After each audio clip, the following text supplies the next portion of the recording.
What am I doing? 60, 70, 80 hours of labor every week, Monday to Friday, sometimes Saturdays and Sundays. Sitting in traffic for 1 hour, 2 hours, 3 hours, day in and day out.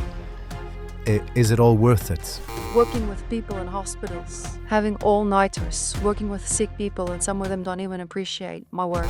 To meet months end, pay all my bills. Sitting on construction sites, mines, building, grafting, working for who?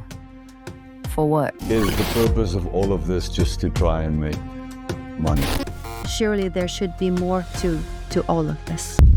Work. The area in our lives we place in the mundane and necessary.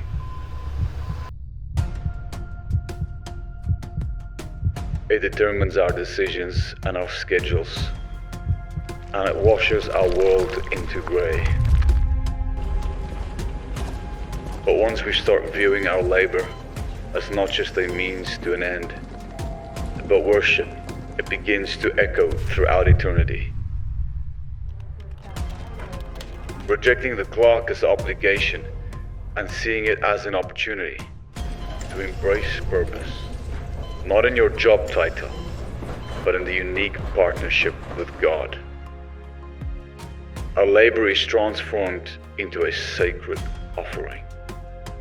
As the burden begins to lift, the blessing in the everyday tasks begins to surface. 40 days of discovering my calling, labor to legacy. 'n tema, die seën van werk. Nou wanneer ons aan dit dink, dan dink ons baie keer, seën van werk, werk is meer as net werk. Wat bedoel ons daarby? Nou vanmôre wil ek sê, die Here se roeping op jou en my lewe is nie 'n las nie.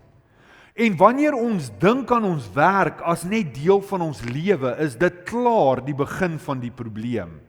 Want ons werk word 'n ekstensie van dit wat die Here in my, maar ook deur my lewe wil doen. So, my roeping en my werk ekstensieel word een.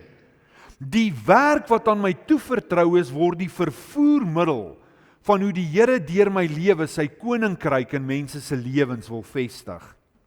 Kolossense 3 vers 23 begin deur te sê, wat julle ook al dit doen, doen julle werk met julle hele hart, asof vir die Here en nie vir mense nie. En as ek net vir 'n oomblik daar stil staan, dan is daar 'n paar belangrike elemente in daai teksvers. Alles wat ek en jy doen, het sy dit nou is op die sportveld, by my kultuur, by waar ook al, en ook by my werk, doen ek dit asof vir die Here. Met ander woorde, wanneer maandagmôre kom, ek 'n ander ingesteldheid het om op te staan en werk toe te gaan.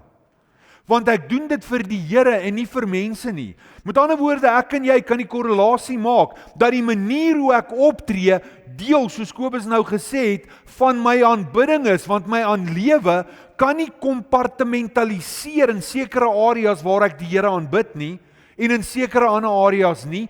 My hele lewe word 'n aanbidding ten opsigte van hom. So my werk, my plesier, my ontspanning, alles word vir hom gedoen. Sien, sy roeping op jou en my lewe is nie veronderstel om ons uit te put nie, ons te vernietig of 'n las op ons lewe te plaas nie. Sy plan vir jou en my lewe is 'n seën. En van die begin af moet ek en jy vanmôre verstaan, is ons geskape en ontwerp met 'n spesifieke doel. Ons is gemaak om betekenis te leef, vrugbaarheid en vervulling te beleef. En dat ek en jy vanmôre sal verstaan, ons werkplek word ook deel van ons aanbiddingsplek. Baie mense leef vandag uitgeputte, moe lewens. Omdat hulle dit wat die Here aan hulle toevertrou het, eerder sien as druk as 'n voorreg.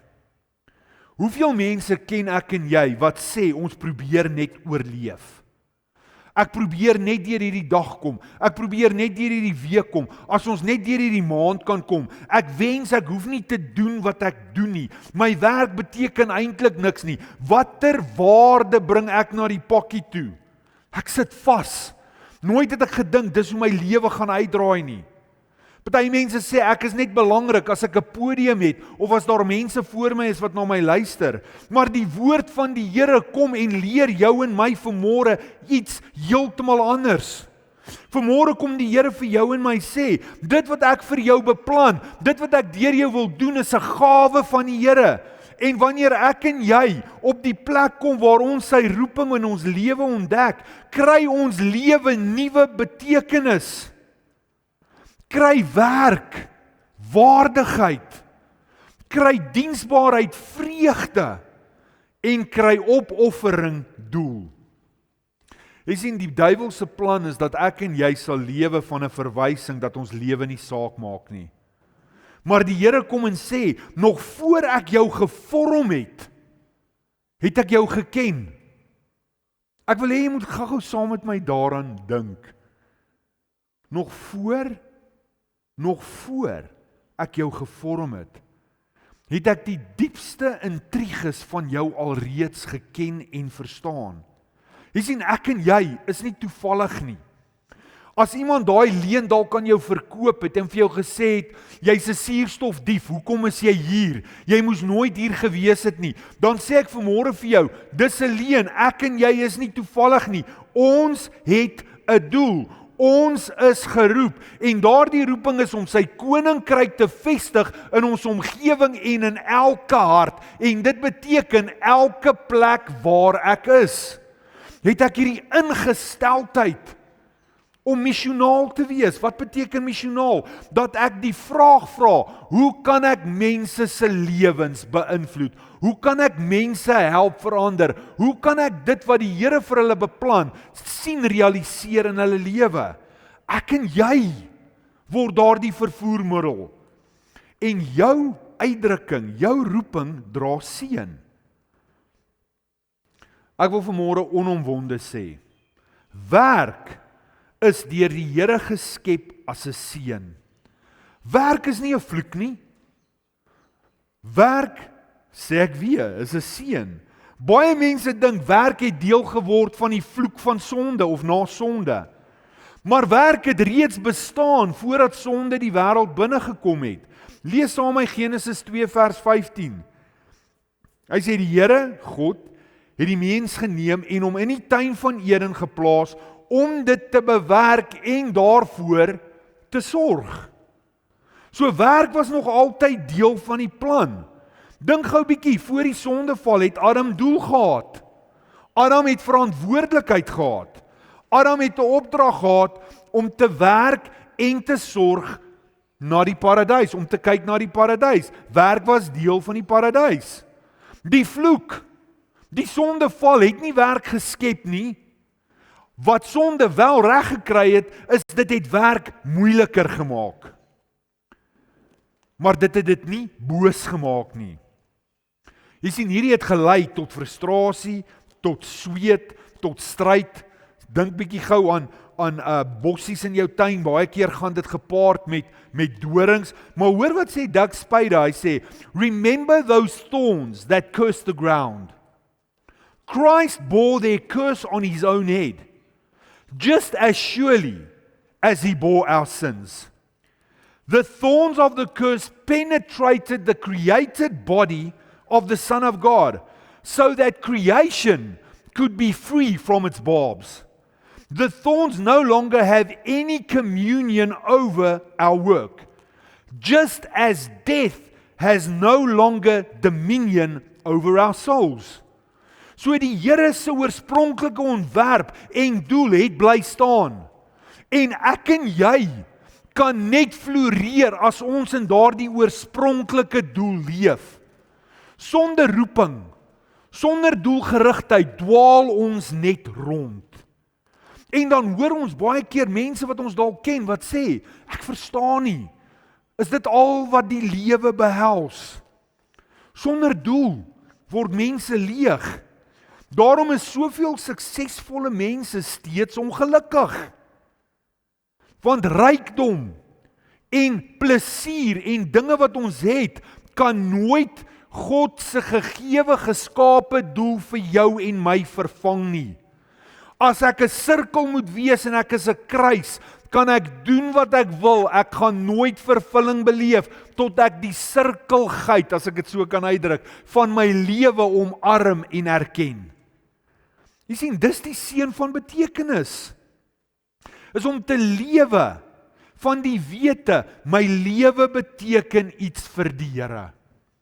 Daar's geen groter vervulling as om in dit te leef nie. Dink daaraan, om elke dag wakker te word met die wete en die waarheid, die Here gaan my vandag gebruik. Met die wete wakker te word, dit wat ek doen, maak saak. My gawes maak saak, my gehoorsaamheid maak saak. Selfs die klein onbenullige dade wat ek dink nie belangrik is nie, word heilig wanneer dit vir die Here gedoen word. En baie keer kan ons nooit die implikasie van die klein dingetjies wat ons doen meet nie, maar in die hande van die Here, wat 'n paar broodjies en visse gevat het, en vermenigvuldig het en soveel mense kos gegee het, word my aksie in sy hande iets wat verrykende gevolge in my gemeenskap en in mense se lewens kan hê. Efesiërs 2 vers 10 sê, ons is sy handewerk, geskep in Christus Jesus om goeie werke te doen wat God vooraf vir ons voorberei het om te doen. So ons is nie net hier om ons eie lewe te leef nie, maar om ons werkomgewings te sien as 'n plek waar hy voorberei het vir jou en my om sy doel te laat realiseer. Jy sien, deur die dood en opstanding van Jesus is ek en jy herstel in ons doel. Dit sluit elke komponent van my lewe in en ja, my werk ook. Wanneer ek en jy verdwaal in onsekerheid, wanneer ons net deur die bewegings, die Engelse sê, I'm just going through the motions, help die Heilige Gees my om te onthou, daar is 'n groter plan, daar is 'n groter doel, vir die werk wat hy aan jou en my gegee het om te doen. Kom ek vra vanmôre die vraag, hoeveel van ons sien ons werk as 'n salaris, of as my sendingveld? Want jy sien, hier's die wonderlike ding, terwyl ek my werk as sendingveld beleef, en na my werk toe gaan met die vraag, hoe beïnvloed ek mense se lewens vandag? Vertrou die Here my ook met 'n salaris terwyl ek dit doen. Met ander woorde, ek en jy word voltyds in die bediening geplaas om mense se lewens te beïnvloed terwyl ek 'n salaris kry. Nie andersom nie. Ek kry nie 'n salaris om te leef nie.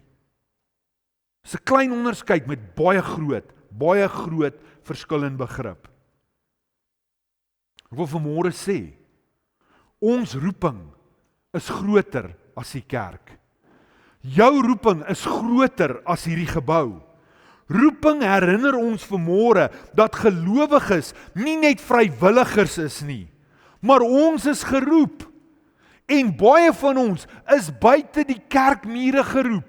Meeste van ons funksioneer nooit in 'n voltydse kapasiteit in 'n kerk nie, maar ons funksioneer in 'n voltydse kapasiteit in die markplein, daar waar die Here jou spesifieke talente gegee het om sy koninkryk te vestig deur jou talente. Mense in besighede, onderwysers in skole, dokters in die mediese veld, leierskap, besigheidsmense, wat die gawe het om dit te verrig, sodat sy koninkryk daar gevestig kan word. 1 Korintiërs 10 vers 31 sê, wat julle ook al doen, doen alles tot eer van die Here. En ek wil hê, julle moet saam met my oplet op die woorde wat ook al. Vanmôre word die Here nie deur prediking, goeie musiek, 'n indrukwekkende gebou, verwarmers verheerlik nie. Hy word verheerlik deur 'n lewe van getrouheid. Ek wil vanmôre sê, 'n onderwyser kan die Here verheerlik. 'n Werktuigkundige kan die Here verheerlik. 'n Moeder kan die Here verheerlik. 'n Student kan die Here verheerlik. Wanneer ons roeping verstaan, word gewone werk heilige grond. Want daar's 'n ander ingesteldheid. Jy sien, roeping bring vervulling. Prediker 3 vers 13 sê, dat elkeen van hulle kan eet en drink, en tevredenheid kan vind in al hulle arbeid. Dit is 'n gawe van God. Ons weet vandag dat die wêreld soek vervulling in besittings.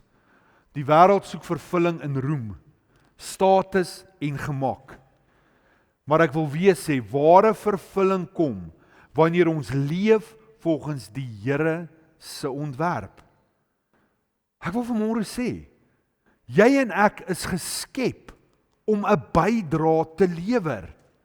Ons is gemaak om op ons gesondste te leef wanneer ons buite onsself liefhet.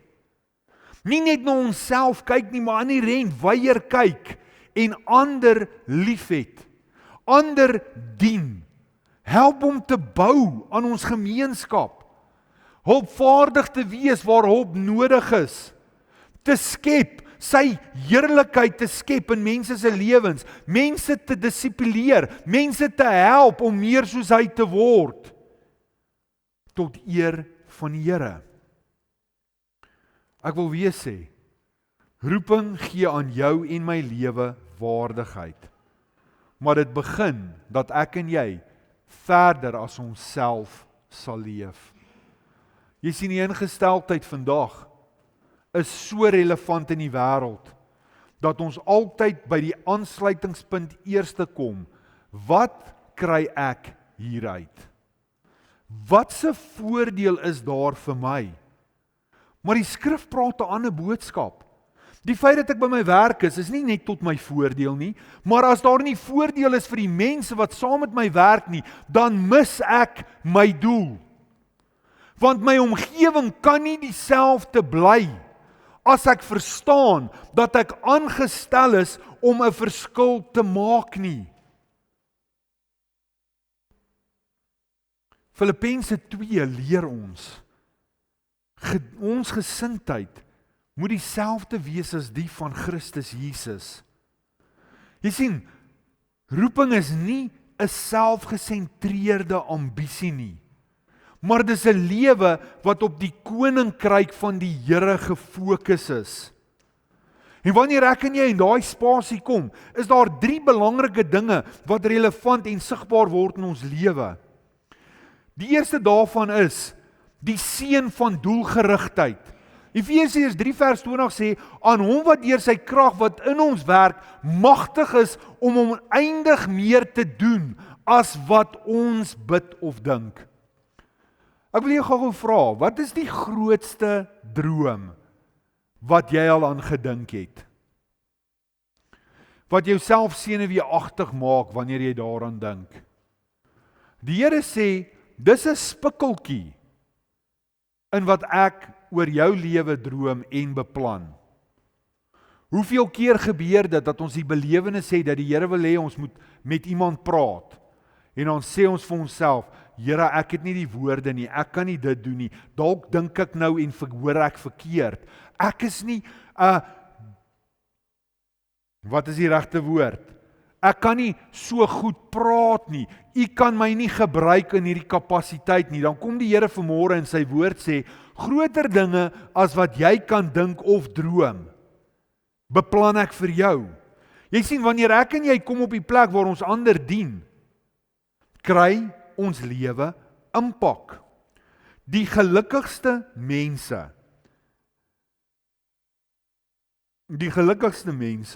is dikwels nie die wat die meeste verbruik nie, maar die wat die meeste bydra. En vanmôre is die Here se droom oor jou en my lewe, dat ons sal bydra. en nie net sal vat nie, dat ons sal bydra en sal gee. Almal van ons het sulke vriende wat jy nooi vir 'n braaivleis en dan kom hulle aan met so 'n klein pakkie 2 stukkies tenderhaas steak. En jy haal jou skaapchoppies uit en jou fillet en dan wanneer hulle gaan skep, dan skep hulle jou choppies, jou fillet en al wat in die bak oorbly is die tenderhaas steak. Wel ek het sulke vriende, ek weet julle het nie sulke vriende nie. Maar dis die beginsel, dat ons die skaapchoppies sal laat gaan, daai mooi crispy, gekarmeliseerde vetjie, en ons sal die tenderhaas steak. Jy sien, dit praat van 'n gesindheid, dat ek wil gee, eerder as wil ontvang. Mag ons lewens wees, wat bydraes lewer, en nie net altyd vat nie, maar wil gee. En soos Kobus vanmôre gesê het ook, wanneer dit kom by ons talente, dat ons sal gee, voor daar gevra word. Dat ons tyd sal gee, voor daar aandring op dit gemaak word. Dat wanneer ons deel van 'n familie op missie is, dat ons vermoëns sal gee, sodat ons mense se lewens kan beïnvloed, voor daar gevra word. Hoekom? Want ons wil mense wees wat geken word as mense wat 'n bydrae maak in mense se lewens. Dit bring ons weer na 'n plek toe waar ons kan groei, want my roeping en sy mandaat op my lewe rek my en vorm my. Daarom gebruik die Here dit wat hy aan ons toevertrou en van ons vra om ons volwasse en nederig te maak, want dit vat 'n plek van volwassenheid om te kom gee. Om my belange neer te lê en ander se belange te dien. Die skaapchoppie se vet te sien drup op sy wang en tenderhaas steak te eet en te sê, hierdie is die beste tenderhaas steak wat ek nog geëet het.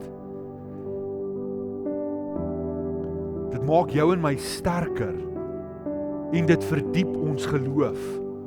Jy sien, hierdie hele proses word selfs deel van die seën. En dit vat my na 'n plek toe waar ek seën beleef deur die invloed wat ek maak. Want die aardse prestasies vervaag, maar die koninkrykswerk hou vir ewig stand.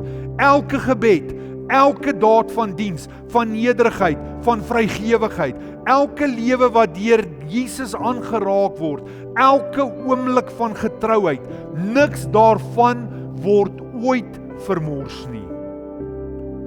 En dan kom Romeine 12 vers 1 en hy sê die volgende, hy sê, so hier is wat ek wil hê julle moet doen. Met God se hulp, neem julle alledaagse gewone lewe, julle slaap, julle eet, werk toe gaan en rondbeweeg en doen wat?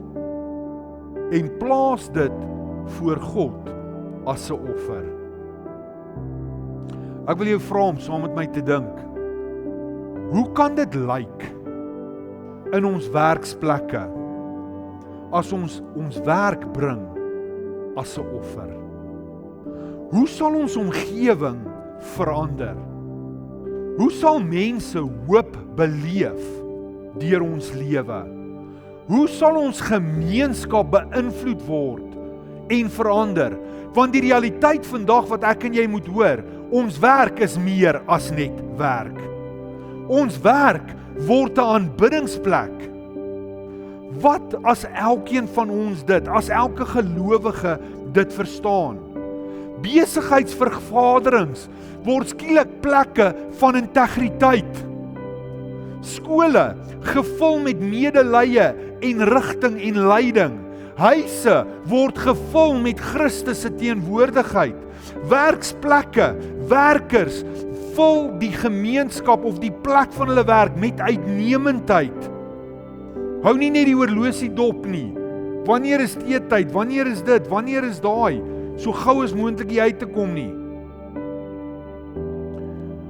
Dan sal die kerk ook nie net op Sondag by mekaar kom nie, maar sou elke Maandag, Dinsdag, Woensdag, Donderdag, Vrydag, Saterdag die gemeenskap beïnvloed. Tim Keller het by geleentheid gesê, the Christian faith gives us a new and rich concept of work.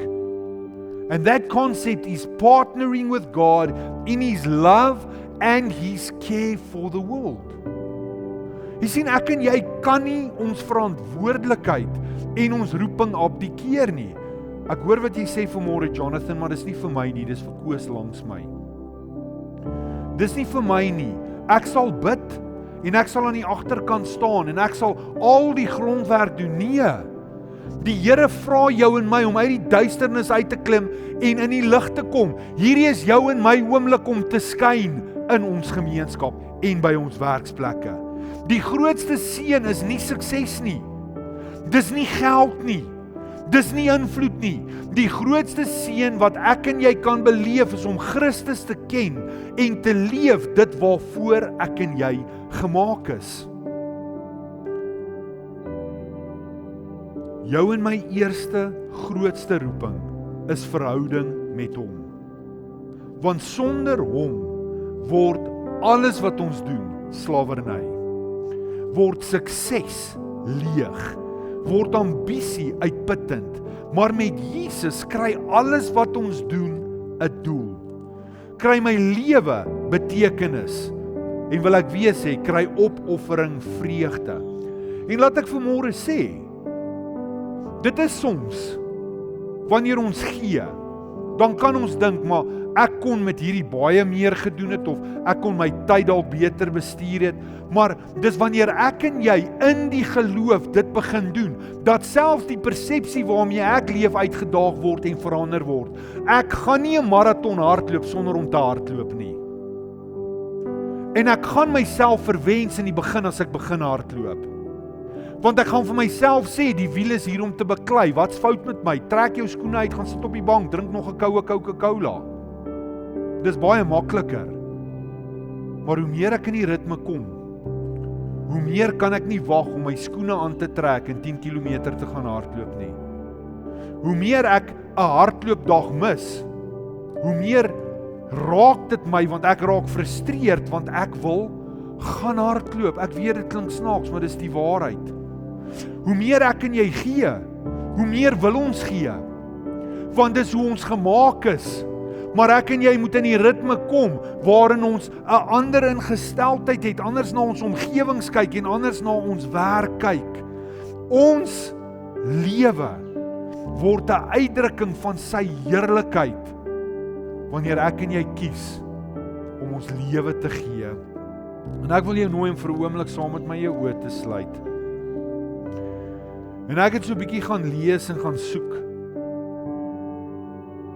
En ek het op hierdie volgende gedig afgekom, wat ek vir jou wil lees, terwyl elke oog gesluit is.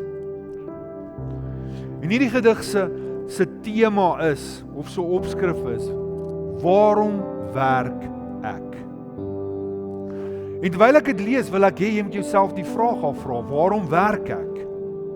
Hy begin deur te sê, waarom werk ek, Here, elke dag? Vir brood en geld, vir môre se vrag? Of het U my geroep om te dien, om deur my werk U liefde te sien? My werk is meer as wat ek doen. Dit kan die koninkryk in mense laat groei en groen. Laat my hande bou, my woorde gee. Laat ander deur my iets van U liefde beleef. Want ek werk nie net vir loon of eer. Ek werk vir U, my koning, Heer. Terwyl elke oog gesluit is, wil ek ons konfronteer vanmôre. Dalk sit jy hier vanmôre en jy kyk al reeds anders na jou werk en ek prys die Here daarvoor. En die vrug sal ons beleef, maar dalk het ons vanmôre net weer 'n oproep nodig, waarin ons vanmôre besef, my werk is meer as wat ek doen. Dis die vermoë wat die Here aan my toevertrou het, dat sy koninkryk in mense kan groei. En vanmôre wil ek vertrou dat ons vanmôre sal sê, ja Here, laat my hande bou. Laat my woorde in mense se lewens hoop bring, herstel bring, vreugde bring. Laat mense liefde deur my lewe beleef. Dat ek sal verstaan, my werk is nie vir loon of vir plesier nie, maar ek werk vir U. En Here, wanneer ons vanmôre elkeen hierdie in ons harte vasmaak, dan wil ek vir U dankie sê vir die geleentheid wat ons het, om U hart en die roeping op ons lewens uit te druk, deur ons werksplek. Maar soms kry ons dit reg, want die wêreld het hierdie konsep, dat werk 'n straf is, en dat dit iets is wat ons moet doen, sodat ons kan geld kry, sodat ons buite werk 'n bietjie kan lewe, maar nee Here, daardie beeld is nie die ware beeld nie. Ons werksplekke is ons sendingvelde, toevertrou aan ons, om die koninkryk van Christus te bring en te vestig in die omgewing en in elke hart. En mag ons vanmôre verstaan, U het vir ons daardie mandaat gegee, dat ons lewens liefde sal word, en dat ons sal verstaan, wanneer ek maandag opstaan, ek na 'n plek toe ry, vir meer as net werk. En dat my ingesteldheid altyd sal wees, om mense te help, om U in volheid te beleef. En dit sit 'n groot verantwoordelikheid op my lewe, maar so 'n vreugde om te sien hoe U my gebruik en hoe mense se lewens verander word. En vanmôre Here, is ons 'n klomp in verskillende areas en verskillende werke. Vanmôre wil ons vir elkeen van ons omgewings bid. Elke uitdaging wat ons omgewings beleef, mag die mense in die omgewings wat U aan ons toevertrou het, U heerlikheid deur ons beleef. En mag U daardie omgewings verander in 'n plek van vreugde, in 'n plek van hoop, in 'n plek wat seën bring, nie net vir hulle self nie, maar vir ander om hulle. Dankie dat U Gees in ons bemagtig om die seën van werk te beleef en die seën van Christus op daardie plek af te bring. En ek eer U daarvoor in Jesus naam.